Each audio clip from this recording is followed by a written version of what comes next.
miembro o anciano y la membresía de la congregación. Pero también, y esta es la continuación, nos ayuda a nosotros a detectar la apariencia de piedad de algunos miembros de la iglesia. Miren esa gráfica que ahí está. ¿Qué vemos? ¿Una oveja o un lobo? Un lobo vestido ¿de qué? De oveja. Un lobo o con piel de oveja. Aparentemente es una oveja, pero es un lobo realmente por dentro. Segunda Timoteo capítulo 3 nos habla de la característica de los hombres de los últimos tiempos y nos muestra a nosotros un panorama de aquellos que pueden estar entre nosotros, pueden participar de nuestras actividades, dan apariencia de devoción a Dios, dan apariencia de ser cristianos íntegros, dan apariencia de ser redimidos, pero sus hechos realmente demuestran lo contrario. Miren lo que dice aquí. Segundo Timoteo 3. También debes saber esto, que en los postreros tiempos vendrán tiempos peligrosos, porque habrá hombres amadores de sí mismos, por fuera aparenta otra cosa, avaros, vanagloriosos, soberbios, blasfemos, desobedientes a los padres, ingratos, impíos, sin afecto natural, implacables, calumniadores, intemperantes, crueles, aborrecedores de lo bueno, traidores, impetuosos, infatuados, amadores de los deleites más que de Dios. Verso 5. Que tendrán apariencia ¿de qué? De piedad. Aparentemente son devotos a Dios. Aparentemente son dedicados a Dios. Continuamente vemos parejas de jóvenes que se enfocan mucho en el hecho de la apariencia de la persona que está delante. Y dicen que son creyentes. Y dicen de que realmente han nacido de nuevo, pero sus actuaciones niegan lo que ellos están profesando. Y aquí el texto es enfático en decir, tendrán apariencia de piedad, pero negarán la eficacia de ella. A estos evita.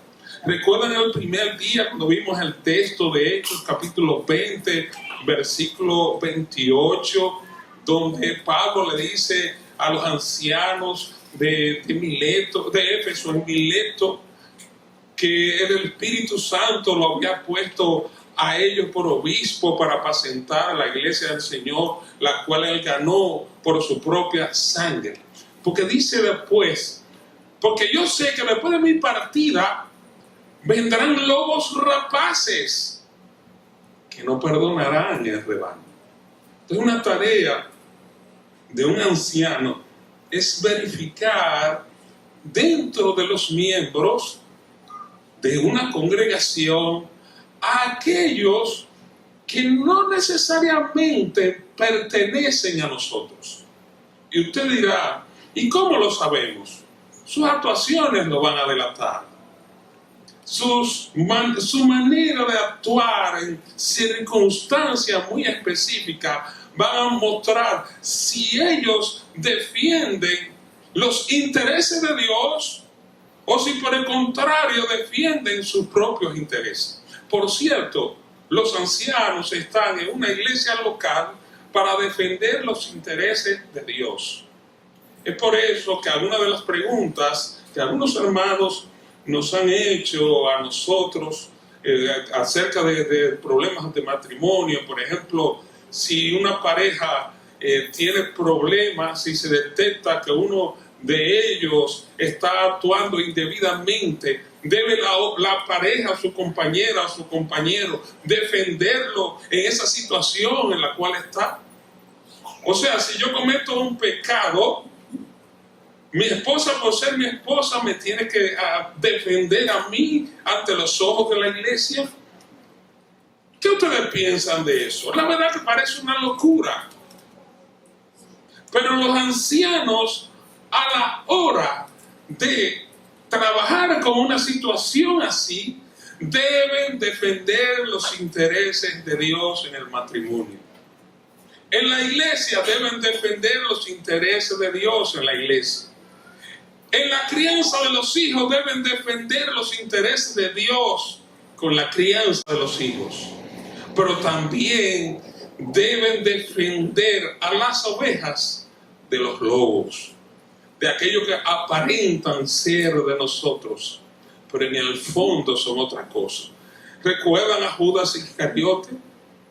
Tenía apariencia de piedad, pero los discípulos quizá habían quitado la vista de Judas Iscariote y posteriormente, recordando sus hechos, se daban cuenta de que él era un ladrón, porque él era prácticamente quien administraba la bolsa de los recursos que tenían. Era alguien que realmente no le interesaba a Dios por completo. Entonces, un anciano de una iglesia debe detectar la apariencia de piedad de algunos, entre comillas, miembros de la iglesia. La aplicación de la disciplina promueve una vida de santidad y de piedad entre los hermanos. Primera de Timoteo, capítulo 4, versículo 7.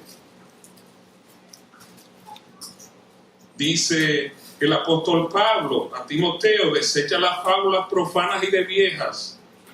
Ejercítate, ¿para qué?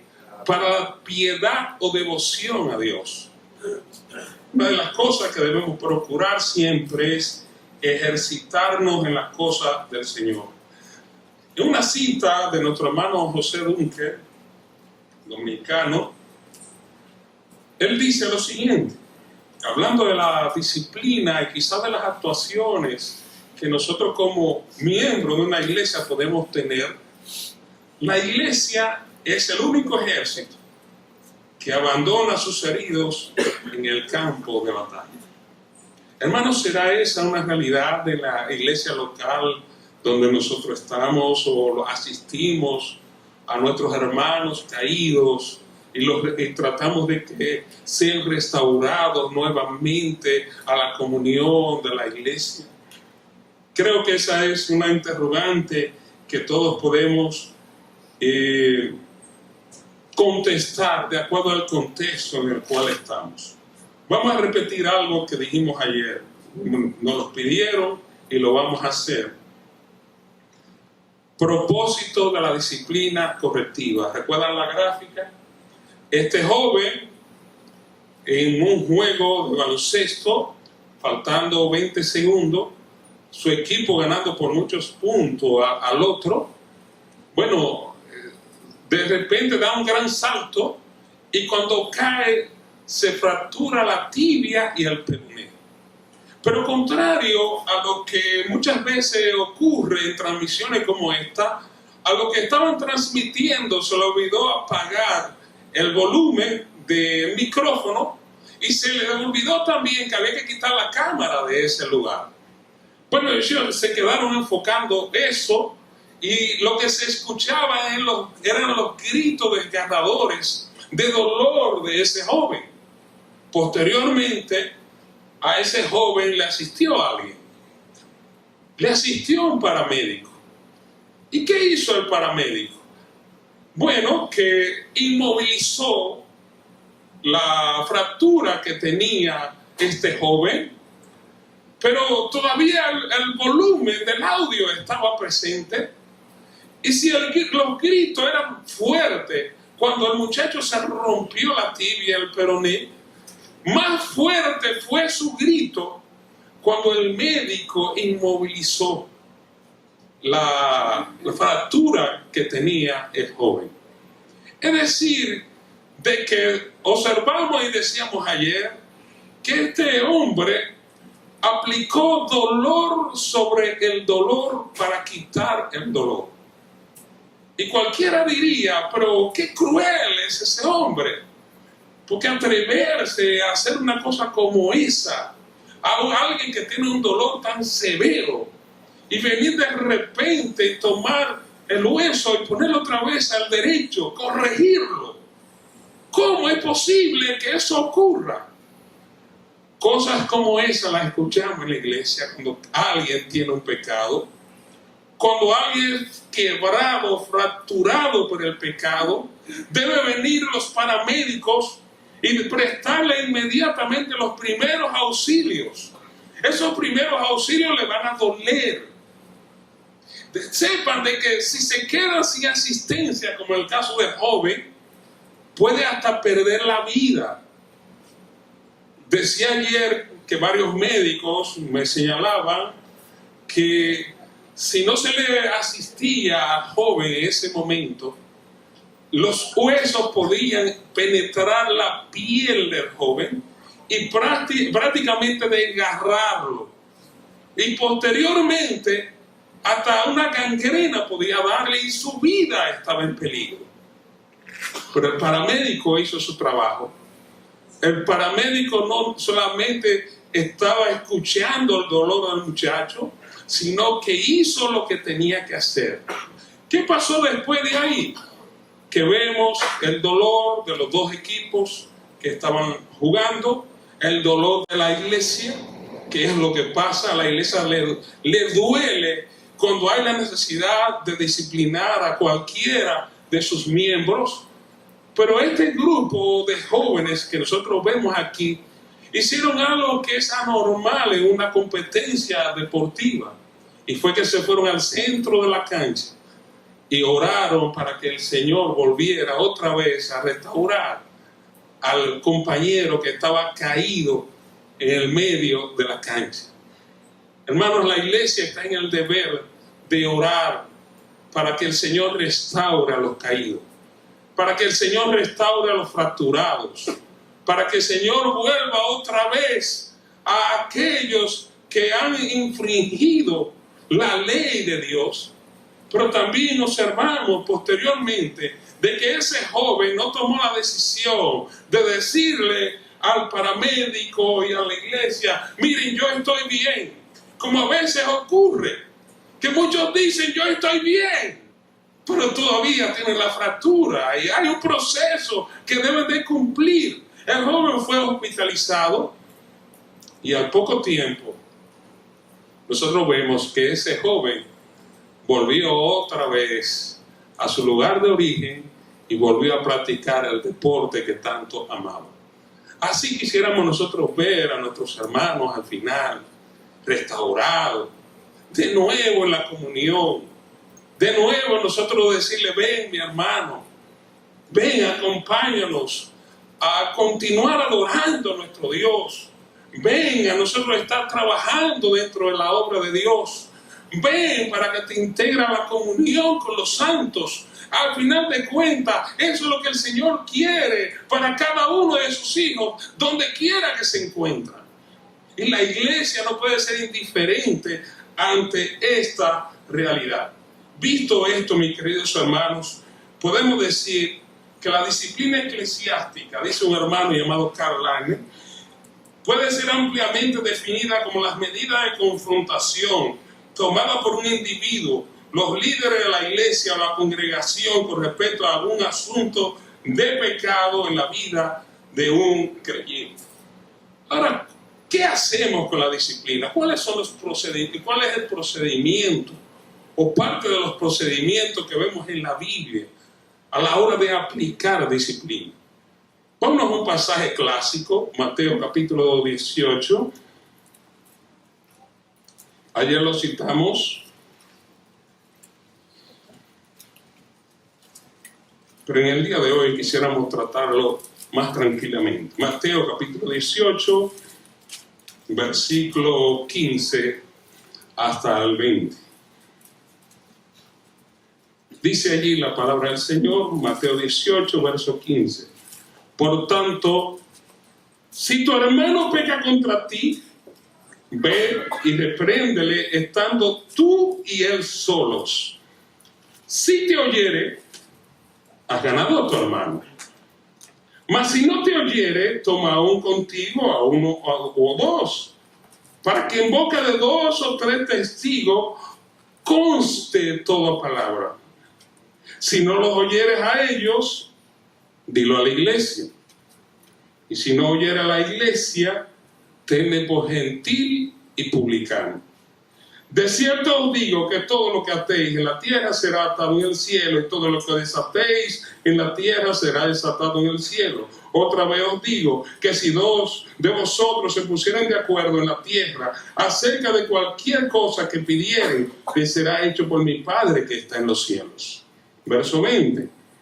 Porque donde están 2 o 3 congregados en mi nombre, allí estoy yo en medio de ellos.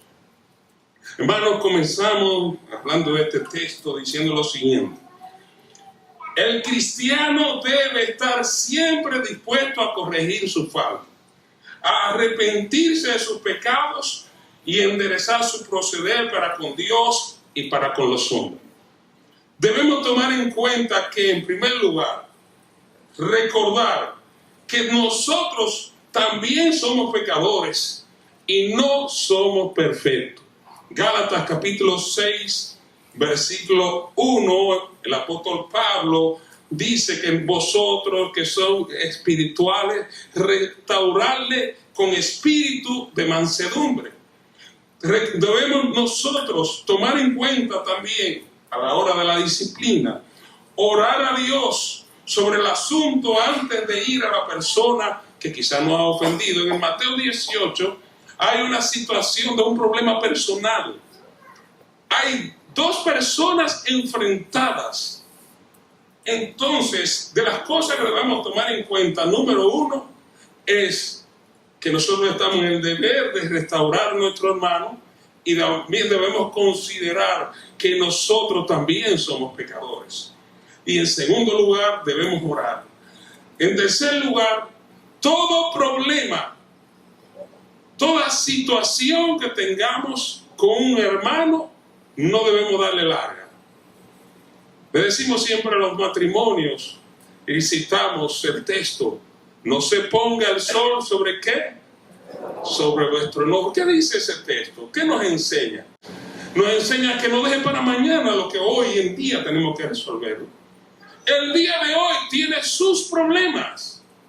El día de mañana tendrá sus propios afanes, tendrá sus propios problemas. Y un pequeño problema que hoy en día nosotros no enfrentamos, mañana se puede convertir en un gran problema. Por tanto, no podemos darle larga a resolver esta situación. Y también, a la hora de acercarnos a nuestro hermano, debemos recordar lo siguiente: que no compartamos a otro lo que ha sucedido hasta haber tratado de resolverlo de acuerdo a la Biblia, en Mateo capítulo 18, el texto que queremos ver. ¿Cuál es el proceso de la disciplina? ¿Cómo debe de ser? En primer lugar, cuando hay problemas entre 2 personas, hay 2 pasos: reconciliación y restauración, o confrontación y restauración. En segundo lugar, cuando el creyente ha sido hallado en pecado, necesita restauración. Vamos a ver entonces este texto. Primer nivel de disciplina, la amonestación. Dice el texto: por tanto, si tu hermano peca contra ti, un hermano viene y te ofende, o yo vengo donde ti, mi hermano, y te ofendo, te falto el respeto. ¿Qué dice la Biblia que debemos hacer? Decírselo a la iglesia, comenzar a llamar a los hermanos y decir, mira, estábamos reunidos en Hialeah, el hermano Emanuel me ofendió y mira cómo yo me siento ahora en este momento. Eso es lo que tenemos que hacer. De acuerdo a este texto dice que vayamos y reprendámoslo estando tú y él solos. Podríamos preguntarnos, pero ve acá, ¿cuál fue él que me ofendió?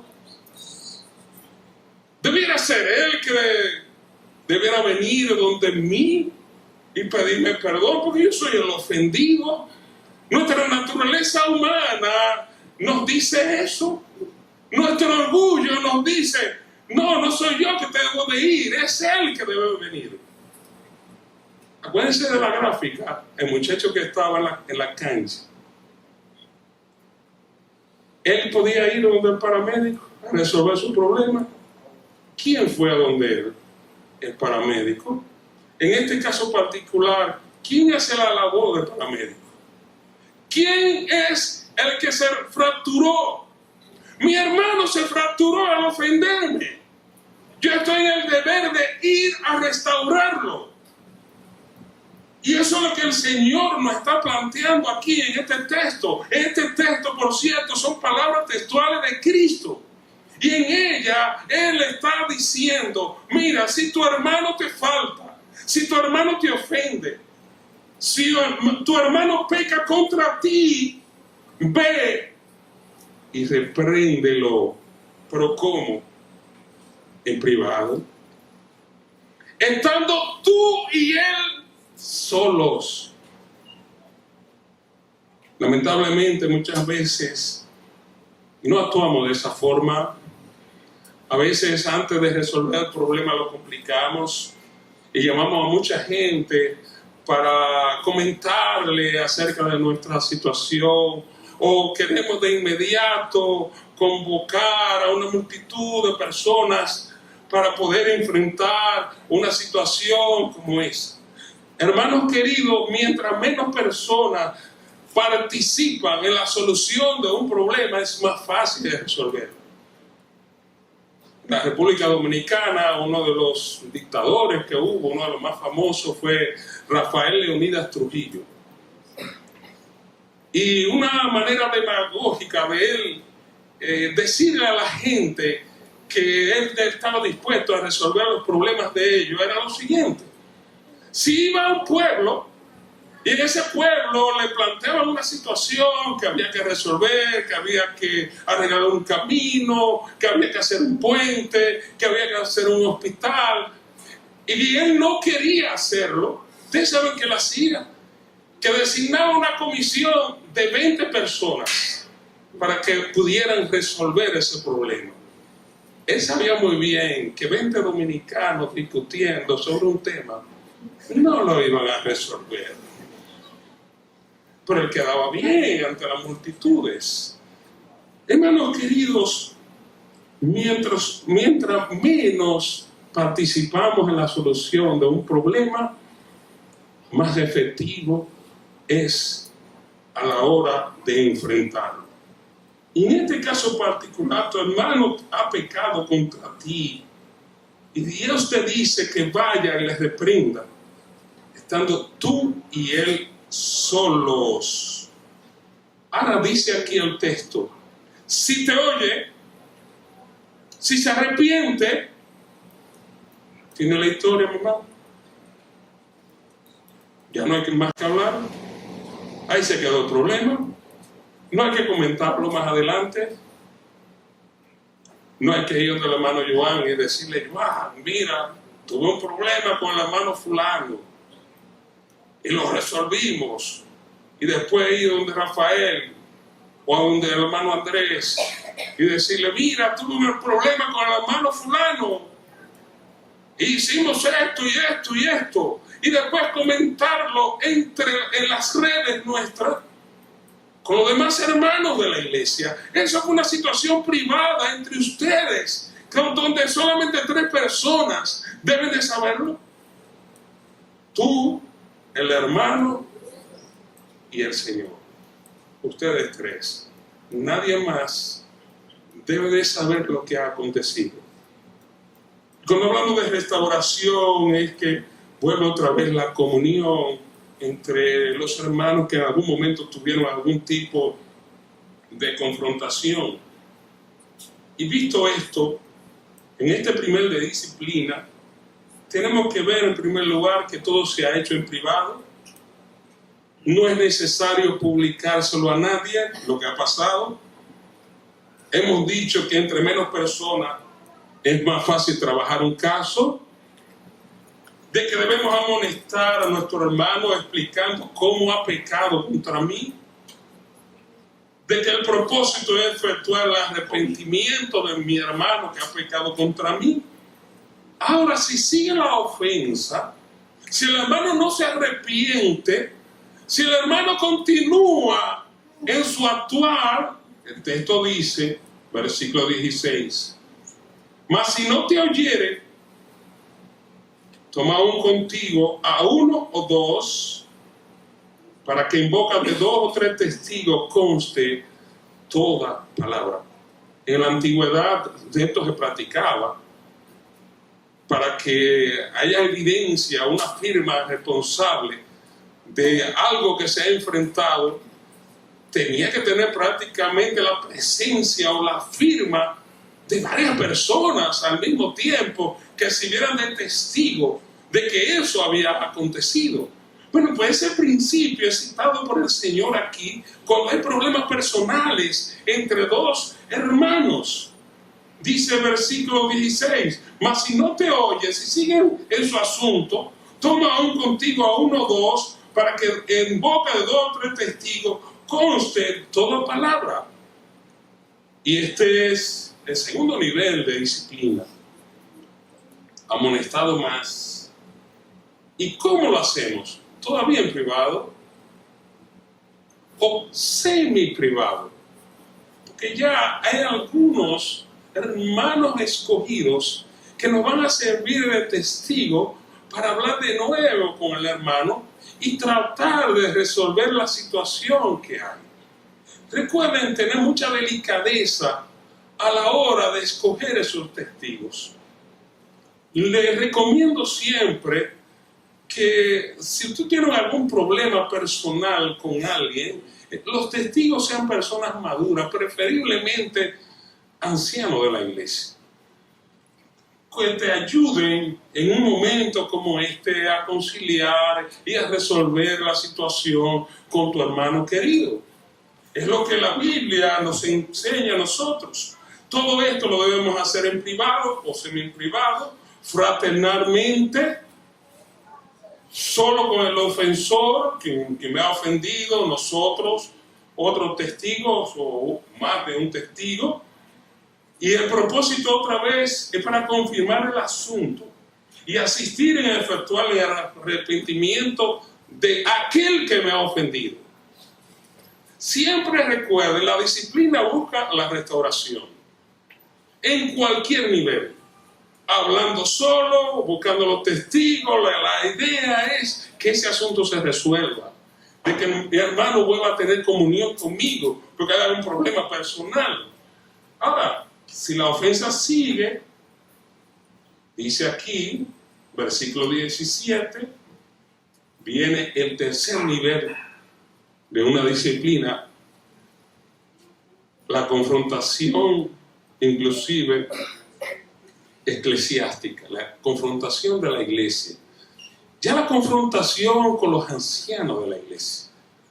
Dice el versículo 17, si no os oyeres a ellos, dilo a la iglesia. Y si no oyere la iglesia, aquí viene un problema. Tenle por gentil y publicano. Sepa que nos ha tocado esta última parte. Y es la parte más desagradable que hay de todas las situaciones que se presentan en una congregación. Cuando prácticamente tenemos que entregar a Satanás el cuerpo de personas que una vez estaban en comunión en la iglesia, pero que han estado dando evidencia de que su vida no está bien. Nótense que a pesar de decirlo a la iglesia, todavía la iglesia lo está esperando. Todavía la iglesia está esperando su arrepentimiento. Este es el último nivel de disciplina que prácticamente puede haber. Pero en ese nivel de disciplina aún todavía la misericordia puede actuar. Y aquel que se va puede todavía ser restaurado si se arrepiente, si está dispuesto a esto. Miren que el texto nos dice a nosotros que si no lo oyeres a ellos, dilo a la iglesia. Y si no oye a la iglesia, tenle por gentil y publicano. ¿Quién era un gentil? Un gentil era todo aquel que no era judío.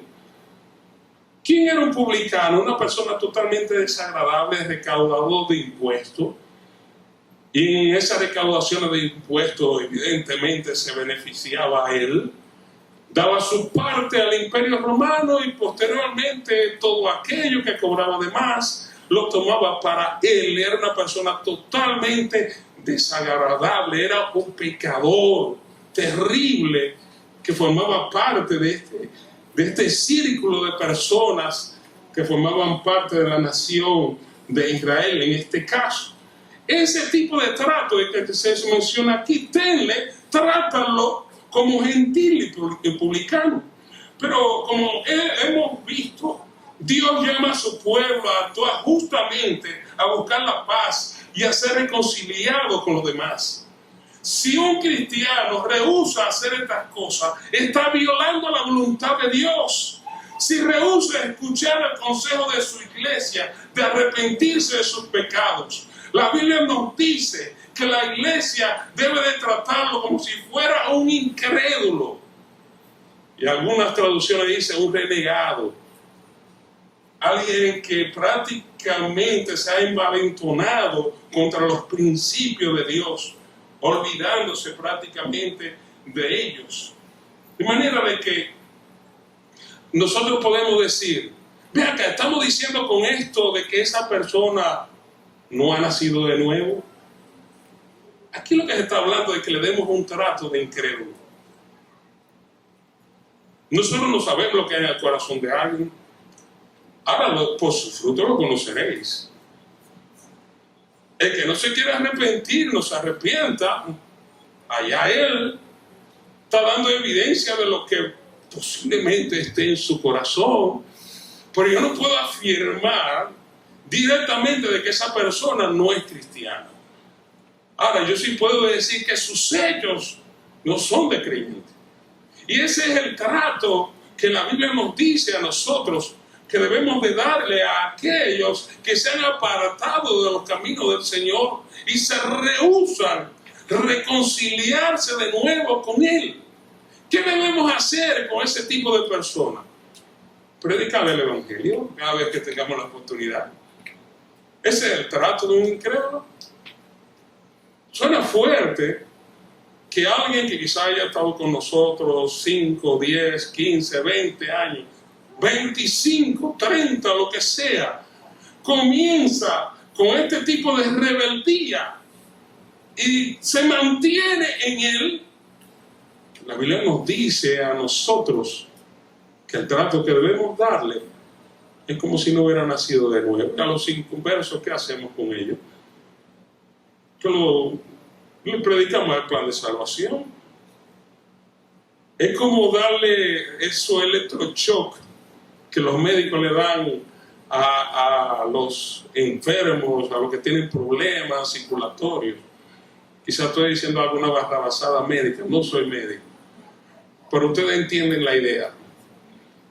El asunto es que esta es una especie de electroshock para llamarle la atención a aquel que está en este tipo de rebeldía. No es fácil decirle a alguien que era mi hermano en Cristo, comenzar a tratarlo como si no lo fuera. Pero la idea no es que se quede afuera. La idea es que vuelva a los pies del Señor. Hermanos, eso le toca a un anciano hacerlo. Y debe de hacerlo en amor, pero debe de hacerlo con la disposición de Dios. Es verdad que duele. Es verdad que no nos alegra anunciar a la iglesia este tipo de situación. Pero mis queridos hermanos, llega un momento en que lamentablemente esa información tenemos que comunicársela a la iglesia. Y la iglesia está en el deber no de comenzar a protestar, porque hemos visto también eso. El muchacho está ahí, piensen en la gráfica, está quebrado. Se mantiene que no quiere medicamentos. Y se levanta de repente un grupo de compañeros que le dicen, no, él no debe tomarse los medicamentos porque él está bien. Cuando la palabra de Dios llama a la iglesia a tratarlo por gentil y publicano, le está diciendo, mira, este necesita el medicamento de la palabra de Dios y no se lo quiere tomar. Nosotros estamos en el deber de invitar a esa persona en esa condición a que vuelva a tomar la palabra de Dios en sus manos y decirle, Señor, aquí estoy. Yo soy pecador. Yo he pecado contra ti. Yo he pecado contra mis hermanos. Yo he pecado contra aquel hermano que inició todo este proceso. Yo deseo arrepentirme de mis pecados. Yo necesito ser restaurado otra vez y volver a la comunión con mis hermanos.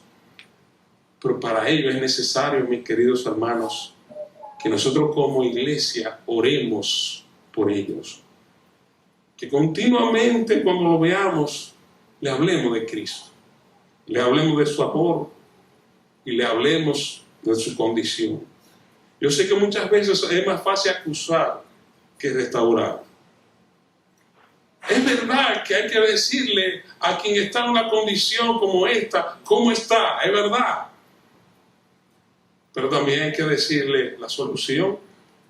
El Señor, en la antigüedad, notamos de que desde la antigüedad plantea todos los problemas que el ser humano tiene, originados por el pecado. Pero el Señor también plantea la alternativa de solución contra el pecado. ¿Cuál es la alternativa de solución que el Señor tiene contra los términos finales del pecado? El Señor tiene a su Hijo Cristo, que murió en la cruz de Calvario por cada uno de nosotros. Y eso prácticamente nosotros debemos compartirlo con nuestros hermanos, recordarle del amor de Dios, recordarle de que Él es justiciero también, recordarle de que Él tiene misericordia, recordarle de que a pesar de cómo está dispuesto siempre a perdonarle, pero tiene que dar el paso. ¿Cuál es el paso? Tiene que arrepentirse de sus pecados. Si no se arrepiente de sus pecados, se va a poner peor cada día. Y las consecuencias de sus decisiones la va a sufrir en un peor estado. Miren, no hay nada más terrible que un enfermo que nadie lo visite, que nadie se interese por él, que nadie lo llame, que nadie lo busque, que nadie se interese por su situación. ¿No han visto ustedes, hermanos queridos, que han pasado por situaciones de enfermedad y solamente con una pequeña llamada, mi hermano, Dios te bendiga, estamos orando por ti, mira, aquí estamos reunidos en la iglesia y estamos orando por tu persona para que el Señor te sane? ¿No han visto ustedes a esos hermanos levantarse de nuevo? Eso es lo que debemos hacer con los que están en las calles, que están lejos del redil, acercarlos de nuevo a los pies de nuestro Señor. Aquí en este texto de Mateo capítulo 18, se nos ha estado hablando a nosotros sobre el procedimiento de la disciplina. Y este procedimiento de la disciplina implica una confrontación privada, una confrontación semi-privada, una amonestación pública, pero posteriormente nosotros vemos que está la cuarta, ahí mismo, ya lo mencionamos, y es el trato de incrédulo que tiene la persona que cae en una situación como esta. Pero, ¿qué hacemos? Y aquí viene la gran pregunta. Si hay arrepentimiento después de este tipo de trato, ¿qué tenemos que hacer nosotros? Restaurarlo. ¿Qué dijo el Señor? ¿Qué nos dice su palabra? Que así como Cristo nos perdonó, ¿qué debemos nosotros hacer con nuestros hermanos? También perdonar. Pero si hay arrepentimiento, le perdonamos. Y no solamente le perdonamos, le consolamos. Sería terrible estar en una situación como esta. Me imagino las lágrimas que un hermano que esté en una condición como esta esté. Le consolamos, le recordamos del amor mutuo que el Señor ha derramado en nuestras vidas. Viendo esto, repetimos de nuevo el proceso. Puede avanzar, mi querido hermano. Primer nivel de disciplina, amonestamos en privado. Segundo nivel, lo amonestamos más con la presencia de 2 o 3 testigos. Tercer nivel, alguna suspensión ministerial y una que otra cosa que los líderes de la iglesia determinarán. Cuarto paso, hasta la expulsión de la iglesia. Y tú dirás, ¿expulsión de la iglesia? Sí, expulsión de la iglesia como tal. ¿Suena fuerte? Sí, lo es. Pero de un trato de incrédulo, ¿qué es? Forma parte del cuerpo de miembros de esa iglesia el que esté en una condición como esta. No, mi hermano, lamentablemente es así. Todas esas notas se las voy a dejar a ustedes para que puedan analizarla tranquilamente en sus casas. Pero lo importante, queridos hermanos, es que la disciplina, al final de cuentas, busca la restauración de aquel que ha pecado y que se mantiene rebelde en la situación en la cual se encuentra. Se busca la restauración, se busca el arrepentimiento, se busca que de nuevo esté en la comunión con sus demás hermanos dentro de la congregación. Hermanos, vamos a finalizar esta primera parte en este momento, recordando lo siguiente como punto final. Nuestras culturas, en una nota que tengo aquí, que escribí hace un tiempo, nuestras culturas latinoamericanas y de algunos otros lugares del mundo, nos han enseñado a protestar mucho, pero no a solucionar ni a ayudar. Siempre será más fácil acusar que plantear soluciones. Hermanos queridos, en el caso de la disciplina, busquemos siempre soluciones. No nos enfoquemos en las acusaciones. No nos enfoquemos en protestas. Muchas veces muchos se levantan en contra del cuerpo de ancianos diciendo muchas cosas, pero no son los que están ahí en el calor del día a día.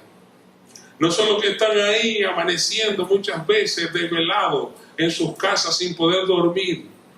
No son los que están ahí preocupados por la situación en la cual se encuentran y ni siquiera podemos concentrarnos en demás cosas que hay en la congregación porque estamos atendiendo un caso en particular grave.